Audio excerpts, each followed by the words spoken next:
नमस्कार। यदि आप बुजुर्ग व्यक्ति हैं या फिर आप सीनियर सिटीजन हैं और आप इन चीज़ों को नहीं जानते जो मैं इस वीडियो में आपको बताने वाला हूँ, तो आप अपने जीवन को ख़राब कर सकते हैं, जीवन को नर्क बना सकते हैं। आपके घर के सदस्य ही, आपके परिवार के सदस्य ही आपके साथ मारपीट करेंगे, दुर्व्यवहार करेंगे, यदि आप इन चीज़ों को नहीं जानेंगे।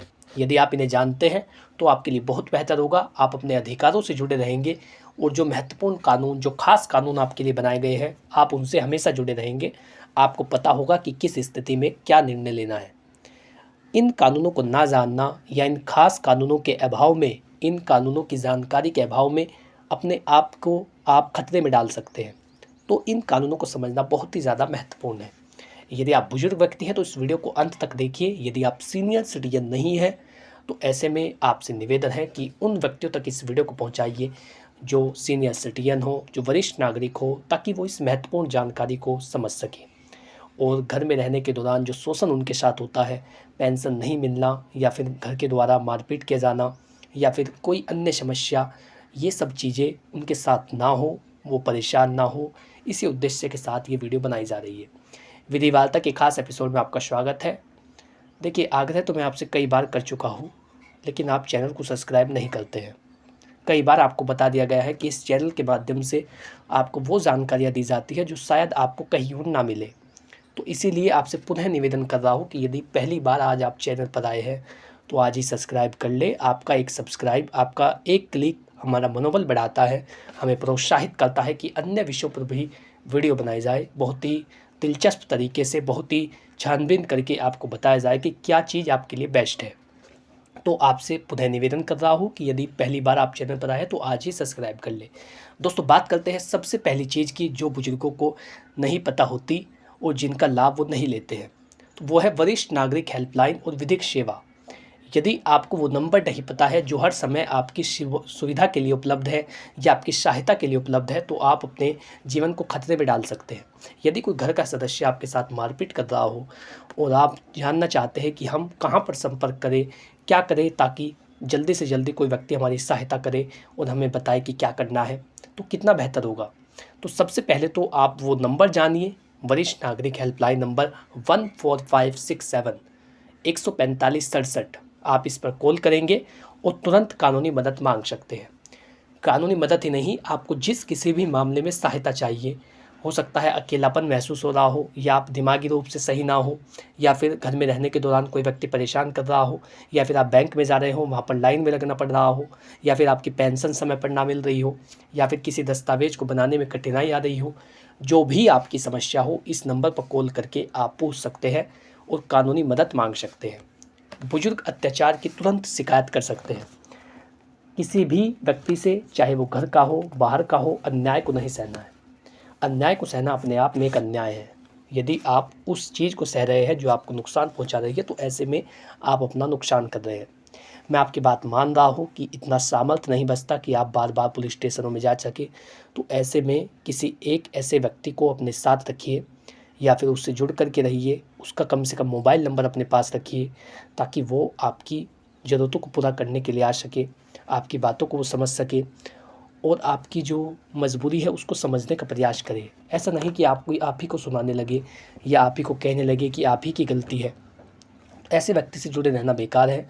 लेकिन ऐसे व्यक्ति से हमेशा जुड़े रहिए, चाहे वो आपका दोस्त हो, कोई परिचित व्यक्ति हो या फिर परिवार कोई समझदार व्यक्ति हो जिसे ये पता है कि उसे भी कभी बूढ़ा होना है। ऐसे व्यक्ति से जुड़ करके रहिए और उसका नंबर अपने फ़ोन में रखिए ताकि किसी भी समस्या में आप उसे संपर्क कर सकें। तो बुजुर्ग अत्याचार की तुरंत शिकायत कर सकते हैं। इसी के साथ डीएलएसए मुफ्त में सहायता देता है और आपको वकील भी देता है। डीएलएसए क्या है? यानी डिस्ट्रिक्ट लीगल सर्विस अथॉरिटी, जिला विधिक सेवा प्राधिकरण। इसके तहत मुफ्त में आपको कानूनी सहायता दी जाती है। कई बार ऐसा होता है कि आपकी आर्थिक स्थिति कमज़ोर होती है। आर्थिक स्थिति कमज़ोर होने के कारण आप बच्चों के शोषण को झेल रहे हैं या फिर आपका इतना सामर्थ्य नहीं है कि आप कुछ और कर सके, उसी को झेलना आपकी मजबूरी बन चुका है।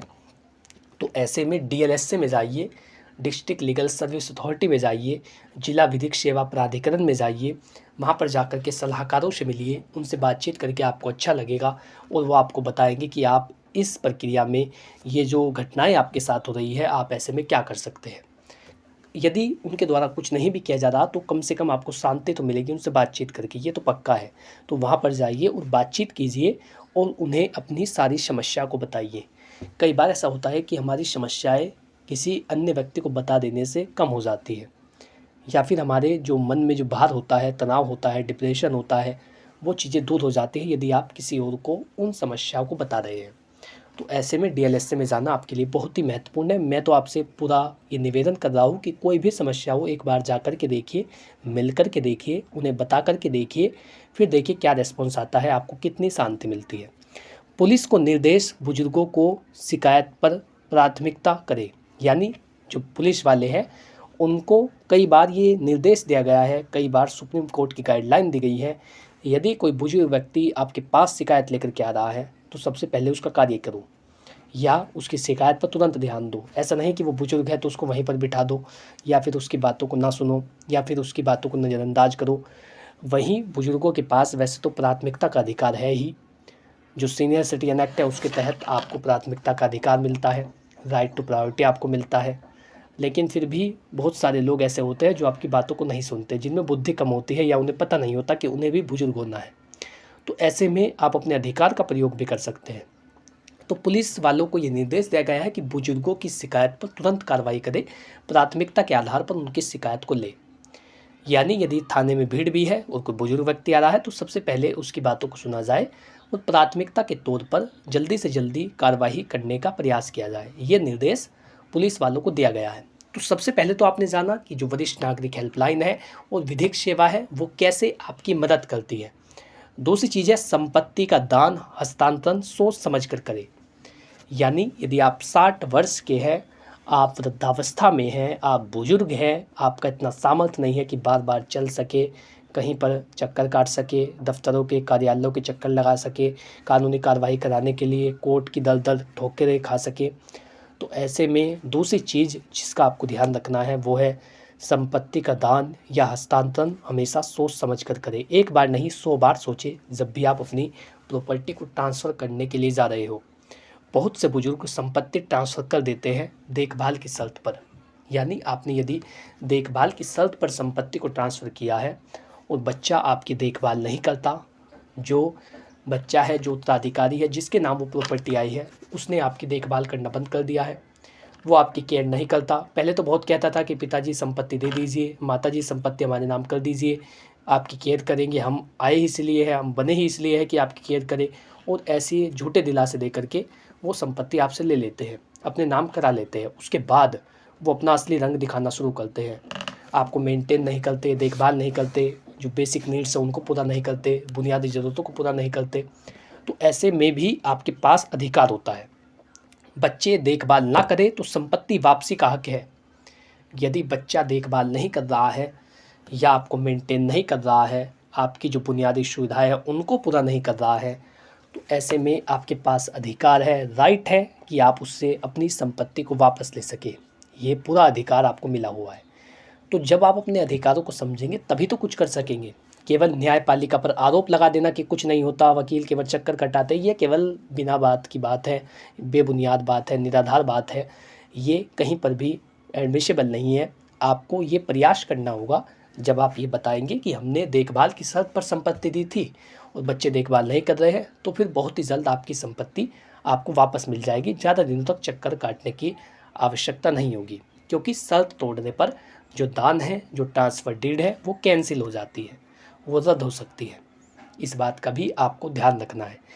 तीसरी चीज़ जो एक बुजुर्ग व्यक्ति को ध्यान में रखनी चाहिए और जिसका प्रयोग ना करना अपने आप में बेवकूफ़ी है, वो है भरण पोषण अधिकार अधिनियम 2007 के तहत बच्चों पर जो जिम्मेदारी है उसको समझना।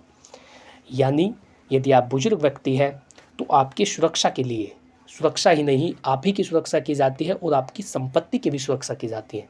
दोनों ही चीज़ों की सुरक्षा के लिए सन 2007 में सीनियर सिटीजन एक्ट बनाया गया। जो वरिष्ठ नागरिक अधिनियम है उसका निर्माण किया गया, क्योंकि कानून को ये पता था कि बुजुर्गों के साथ अन्याय होने वाला है और बच्चे बहुत अधिक परेशान करते हैं। इसीलिए आपके लिए एक ब्रह्मास्त्र तैयार किया गया जिसको सीनियर सिटीजन एक्ट कहा जाता है। उसके तहत बच्चों पर जिम्मेदारी होती है कि वो अपने माता पिता की केयर करें, देखभाल करें, बेसिक नीड्स को पूरा करें, ये उनकी जिम्मेदारी है। यदि वो उनको पूरा नहीं करता तो उसकी संपत्ति जब्त की जाएगी, सैलरी से जो पैसा है वो काटा जाएगा, घर से बाहर निकाला जाएगा, उसके नाम के वारंट होंगे, फिर उसकी गिरफ्तारी होगी, फिर उसको सज़ा होगी। यानी किसी भी कंडीशन पर उसको छोड़ा नहीं जाएगा यदि आप शिकायत दर्ज करा देते हैं। महीने के खर्च के लिए भरण पोषण की आप मांग कर सकते हैं। तहसील स्तर पर आपको शिकायत करने की आवश्यकता है, कोर्ट जाने की आवश्यकता नहीं पड़ेगी। तहसीलदार साहब के पास आवेदन करें, एसडीएम साहब के पास आवेदन करें कि साहब हमारा जो बच्चा है वो हमारा ख्याल नहीं रख रहा है, हमारे जो बेसिक नीड्स हैं उनको पूरा नहीं कर रहा है, बुनियादी सुविधाएं हैं उनको पूरा नहीं कर रहा है, हम अपने जो आवश्यकता है उनको कैसे पूरा करें, हमारे पास आय का कोई साधन भी नहीं है, वो तो मोटी बुद्धि का बच्चा है, वो हमारी केयर नहीं करता, देखभाल नहीं करता, तो हम क्या कर सकें।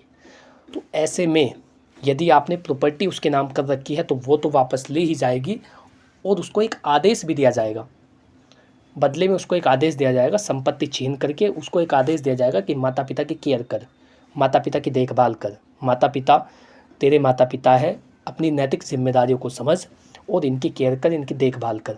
यदि नैतिक जिम्मेदारी को नहीं समझता तो फिर एक कानूनन एक आदेश पारित किया जाएगा।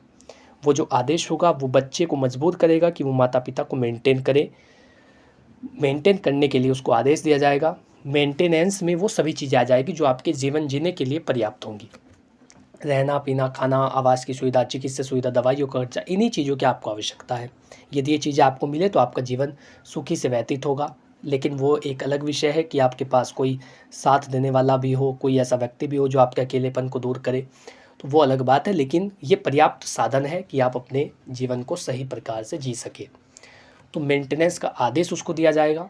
मेंटेनेंस का आदेश देने के बाद वो बच्चा मजबूर होगा कि आपको मेंटेनेंस दे, ये उसकी जिम्मेदारी होगी। यदि वो उसको पूरा नहीं करता तो फिर जो सज़ा है वो कंडीशन होती है उसकी भी।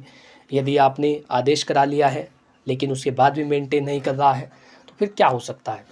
सबसे पहले जो होगा वो तो होगा रिकवरी वारंट, उसकी संपत्ति को जब्त करने का आदेश।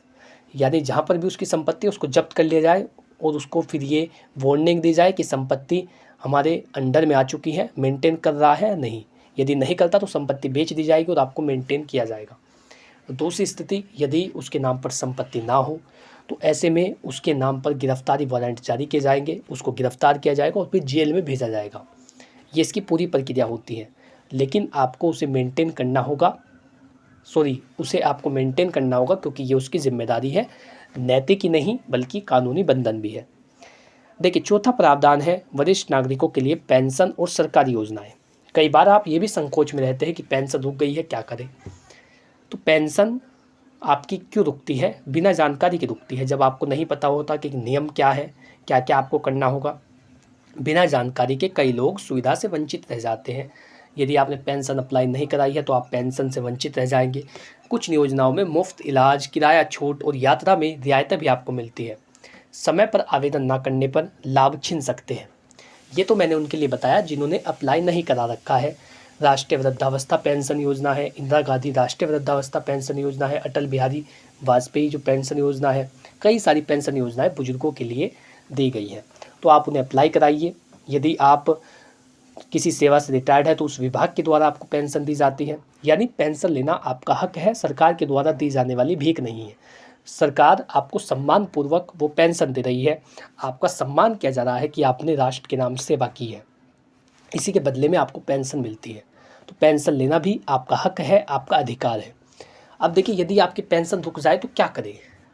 नंबर मैंने आपको बताया था, वो आपके याद होगा। यदि याद नहीं है तो वीडियो को पीछे करके देख लें। कोई भी समस्या हो तो आप उस पर कॉल कर सकते हैं। लेकिन यदि आपकी पेंशन रोक दी जाए तो सबसे पहले उसका कारण समझिए। कारण क्या क्या हो सकता है। कारण जैसे आपके बैंक अकाउंट में कोई टेक्निकल इशू हो, कोई तकनीकी समस्या हो, या तो आपने केवाईसी ना कराई हो, या फिर आपका खाता फ्रीज हो चुका हो, या फिर वो अपडेट ना हो। तो एक तो ये समस्या है कि जो बैंक अकाउंट है उसमें कोई प्रॉब्लम हो सकती है। दूसरा ये है कि आपने जीवित प्रमाण पत्र जमा ना किया हो। जो बर्थ सर्टिफिकेट है वो आपको जमा करना होता है, हर साल आपको वो जमा करना होता है नवंबर के महीने में। यदि आप वो जमा नहीं करते तो तब भी आपकी पेंशन को रोक दिया जाता है। और फिर तीसरा कारण हो सकता है, यदि आप कोई दस्तावेज जमा करना हो और आपने वो ना किया हो तो तब भी आपकी पेंशन को रोका जा सकता है। किसी भी कारण से यदि आपकी पेंशन को रोक दिया गया है तो ऐसी स्थिति के अंदर उसे दोबारा से चालू कराने का अधिकार आपके पास होता है। और पेंशन को बिना किसी कारण के रोकना अपने आप में गैरकानूनी है, अपने आप में एक अपराध है। उनके खिलाफ भी कार्रवाई की जा सकती है। तो यदि पेंशन को रोक दिया जाए तो लिखित में आवेदन दे। सबसे पहले तो ये पूछे कि साहब समस्या क्या है, किस कारण से पेंशन रुकी है। दूसरा सवाल क्या करे कि हमें क्या करना होगा कि दोबारा से हमारी पेंशन चालू हो। और लिखित आवेदन दे और फिर जवाब देखिए। जो जवाब आपके पास आता है, यदि वो कहते हैं कि टेक्निकल इशू है तो बैंक अकाउंट सही कराइए। वो कहते हैं कि आपको दस्तावेज़ दाखिल करना है तो वो दस्तावेज़ दाखिल कीजिए। यानी अपनी ओर से अपनी जिम्मेदारी को समझिए और जो जो दस्तावेज़ आपको जमा करने हैं वो जमा कर दीजिए। फिर आपकी पेंशन दोबारा से चालू हो सकेगी, दोबारा से उसको स्टार्ट कर दिया जाएगा। जैसे आपको हर बार की तरह पेंशन मिल रही थी, दोबारा से इसी प्रकार से मिलने लगेगी। तो ये कुछ जानकारियाँ हैं जो आपके पास होनी ज़रूरी है यदि आप अपने जीवन को बेहतर बनाना चाहते हैं। कितनी सारी जानकारी मैंने इस वीडियो में आपको दी। यदि आप इन सभी को संभाल करके रखें, ये चीज़ें आपको पता हो, तो आपका जीवन बेहतर बन सकता है और जो भी आपका बचा हुआ जीवन है वो आप बेहतर तरीके से जी सकते हैं। आशा करता हूँ कि जानकारी आपको अच्छी लगी होगी। कई सारे तो बुजुर्ग व्यक्ति ऐसे हैं जो इस पर भी नेगेटिव कमेंट करते हैं कि आपने बकवास की है, लेकिन ये आपको समझाने का एक प्रयास था और इतना विस्तार से वीडियो इसलिए बनाना पड़ता है ताकि आप सही प्रकार से समझ सकें। नेगेटिव कमेंट करने वाले पहले ध्यान दें कि वो क्या लिख रहे हैं। हालांकि हम उनकी प्रतिक्रिया में कोई नकारात्मक बात नहीं लिख सकते, ये यूट्यूब गाइडलाइन के भी खिलाफ है और हम नैतिक रूप में भी ये सही नहीं मानते कि किसी बुजुर्ग व्यक्ति को इस प्रकार का जवाब दिया जाए। तो आप अपने कमेंट को सोच समझ करके लिखिए। यदि आप कुछ पूछना चाहते हैं, आपको कोई बात अच्छी नहीं लगी है, तो उसको प्रकट करने का एक अलग तरीका होता है, लेकिन इस तरीके के शब्दों का इस्तेमाल मत कीजिए जो किसी और को जो है वो डिस्टर्ब करे या फिर तनाव में डाल दे। तो आशा करता हूँ कि जानकारी आपको अच्छी लगी होगी। यदि इससे संबंधित कोई भी पूछना हो, कुछ भी आपका सवाल हो, तो उसके लिए स्क्रीन पर दिए गए नंबर पर व्हाट्सअप करें। यदि आप कुछ पूछना चाहते हैं जो औरों का भी सवाल हो या अन्य लोग भी ऐसा सवाल पूछ सकते हैं, तो उसके लिए आप कमेंट लिख सकते हैं। यानी किसी भी तरीके से आप जो भी पूछना चाह रहे हैं उसका जवाब आपको दिया जाएगा। Thank you for watching this video. अपना कीमती समय देने के लिए धन्यवाद।